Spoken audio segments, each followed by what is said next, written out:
ہمارے لیے باعث زینت بننا، سمجھو یہ رسول بھی کہہ رہے ہیں ہمارے لیے باعث زینت بننا، کبھی باعث ذلت نہ بننا۔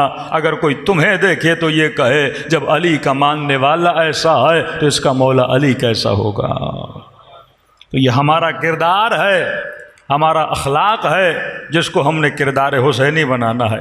دوسرا نقطہ کہ ان دنوں میں جو عزا کے دن ہیں، الحمدللہ نوح خوانی، ماتمداری، عزاداری، مجلس میں لوگوں کا آنا، ایک شور و ولولہ ہوتا ہے۔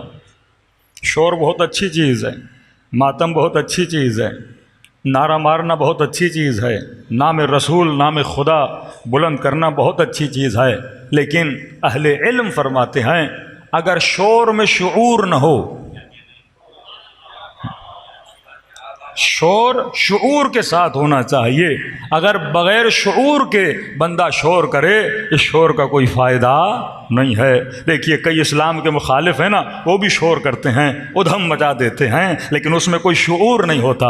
اگر تو نعرہ مارے اس نعرے میں شعور ہونا چاہیے، اگر تو نام حسین بلند کرے اس نام میں شعور ہونا چاہیے کہ فرمایا ایسا نعرہ کہ ظلم کے وجود میں کپ کپاہٹ طاری ہو جائے۔ یہ شعور اگر تمہارے وجود میں آ گیا تو حسین شعور بشر کو بیدار کرنے کے لیے آئے کہ انسان اپنی فکر کو بنا۔ میں جوانوں کو چھوٹی سی مثال دوں گا، دیکھیے آپ کے دوست کے پاس ایک موبائل ہے، آپ کو بہت اچھا لگا، اچھا کیوں لگا؟ مثلا اس موبائل میں قرآن تھا، اس موبائل میں حدیثیں تھیں، اس موبائل میں بہت ساری اچھی اچھی چیزیں تھیں، تو آپ نے کہا میں بھی ویسا موبائل لے لوں گا۔ اب آپ بھی مارکیٹ میں گئے، کون سا موبائل ہے، کون سا ماڈل ہے، اس نے سب کچھ بتا دیا، اب آپ نے ویسا موبائل لے لیا۔ اب آپ دوست کو کہنے لگے موبائل تو لے لیا ہے لیکن اس میں قرآن نہیں چل رہا، اس میں حدیثیں نہیں ہیں، تو دوست کیا کہے گا؟ بھائی موبائل جیسا موبائل لینے سے قرآن نہیں چلتا، جب تک میرے موبائل میں جو ڈیٹا ہے اپنے موبائل میں ٹرانسفر نہیں کرتے تب تک قرآن نہیں چلے گا۔ تو مجلس کا مطلب یہ ہے جو حسین کا ڈیٹا ہے،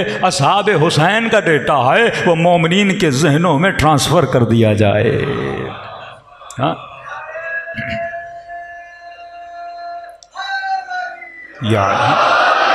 ہم ممبر سے حسین کے فرامین کو بیان کر کے مومنوں کے ذہنوں میں حسین کا ڈیٹا ٹرانسفر کرتے ہیں۔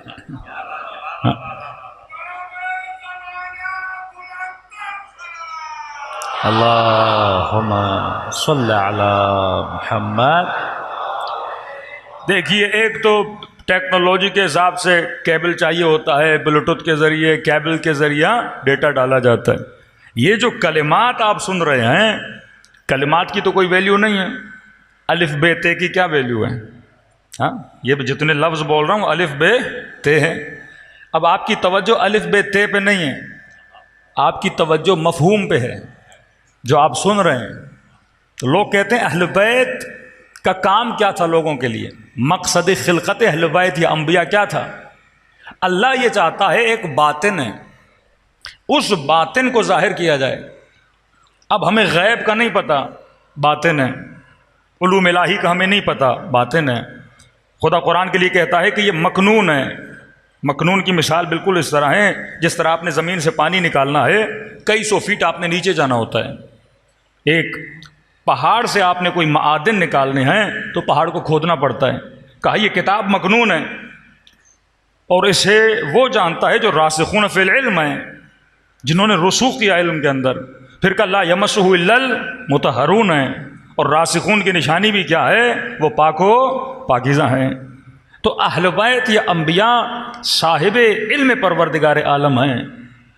اب وہ باطن جو اہل بیت کا ہے وہ کس چیز سے ظاہر ہوتا ہے؟ الفاظ کے ذریعے سے۔ امیر المومنین کے خطبات، امام حسین کی باتیں، رسول خدا کی باتیں، رسول کے سینے میں وہ علم ہے۔ وہ علم کس چیز کے ذریعے سے ظاہر ہوتا ہے؟ الفاظ کے ذریعے۔ تو کبھی بھی ظاہر پہ انسان کا فوکس نہیں ہوتا، آپ کا فوکس کس پہ ہونا چاہیے؟ باطن پہ ہونا چاہیے۔ ابھی لفظوں پہ آپ کا فوکس نہیں ہے، ان لفظوں کے ذریعے سے جو علم ٹرانسفر ہو رہا ہے اس پہ آپ کا فوکس ہے۔ بعض لوگ ظاہر پہ اٹک جاتے ہیں۔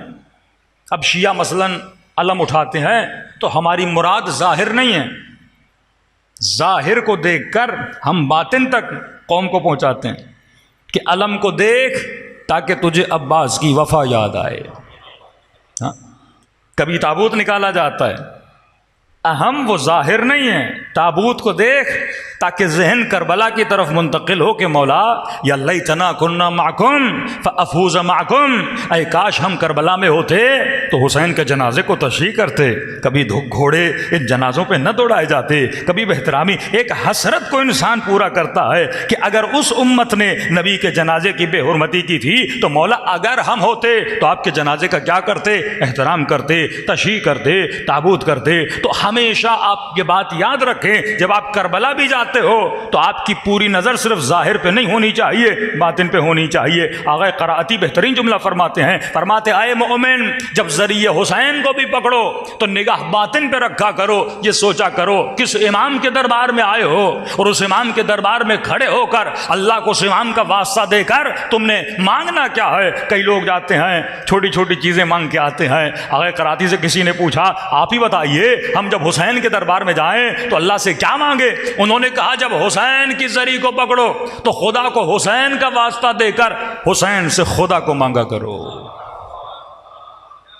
کیونکہ خدا کی معرفت اہل بیت کے علاوہ تجھے کوئی اور دے ہی نہیں سکتا۔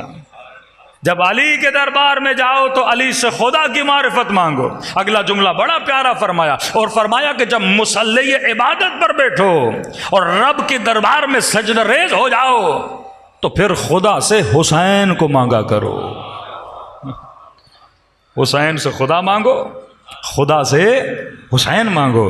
معرفت اگر بندے کے دل میں ہو، آغا قرائتی کا جملہ میں کبھی نہیں بھولتا، فرماتے ہیں جب بھی کوئی مشکل مجھے آتی تھی، کہتے ہیں 1 گھنٹے کے لیے بھی ہوتا تھا، مشہد الرضا میں چلا جاتا تھا امام کی دربار میں، اور وہاں جا کر کہتا صرف 10 مرتبہ کہتا تھا مولا رضا بفاطمۃ بفاطمۃ بفاطمہ، آپ کو آپ کی جد امجدہ فاطمہ کا واسطہ اللہ کی دربار میں ہماری سفارش کرائیے۔ کہتے 10 مرتبہ یہ جملے پورے ہوتے نہیں تھے اور خدا فاطمہ کے صدقے میں میری حاجت کو قبول کر دیتا تھا۔